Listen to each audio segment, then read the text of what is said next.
Hello বন্ধুরা, তোমরা সবাই কেমন আছো? আমি সোনাকে নিয়ে পুজো দিতে যাচ্ছি। ওর একটা মানসিক ছিল শীতলা পুজোর। এখানে ডাব, ফল সব নিয়ে নিয়েছি। নিয়ে আমরা এই আস্তে আস্তে বেরোচ্ছি। ওর হাম হয়েছিল, ওই জন্য আমি একটা মানসিক করেছিলাম। তো আমাদের এখানে আজকে শীতলা পুজো হবে। তো সেই জন্য বাড়ির সবাই আমরা বেরিয়ে গেছি ওর মানসিক জোগাতে। তো ওই ফল, ডাব, বাতাসা, ধূপকাঠি এইসবগুলোই দেবো।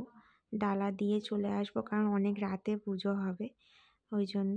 তো দেখতে পাচ্ছ এখানে কি সুন্দর মেলাও বসেছে। এখানে অনেক বড় করে পুজোটা হয়, বনদেবী মন্দির আছে। তো এই বছরে এই পৌষ পার্বণের সময় পুজোটা হয়, তো সবাই খুব মজা করে। আর আমার সোনা এখানে তো বেলুন দেখেছে, বেলুন দিতেই হবে। তো ওই যে আমি বেলুন কিনে নিয়ে যাচ্ছি। বেলুনটা দিয়েছি, তার সাথে মানে তার ভেঙে ছেড়ে সব হয়ে গেছে করা।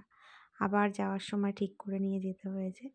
এই যে দেখো বেলুনটা পেয়ে কি খুশি, খুব খুশি হয়েছে বেলুন নিয়ে। এই যে এখানেই পুজোটা হবে, এই সেই মন্দির। এখানে সবাই খুব আনন্দ করে। তারপরে আর কি বাড়ি চলে এলাম। পুজো তো অনেক রাতে, থাকা যাবে না।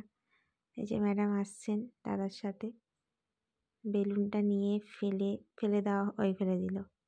এরকমই করছে বেলুন নিয়ে। তো তোমাদের সবার কেমন লাগলো ভিডিওটা অবশ্যই কমেন্ট করে জানাবে। টাটা।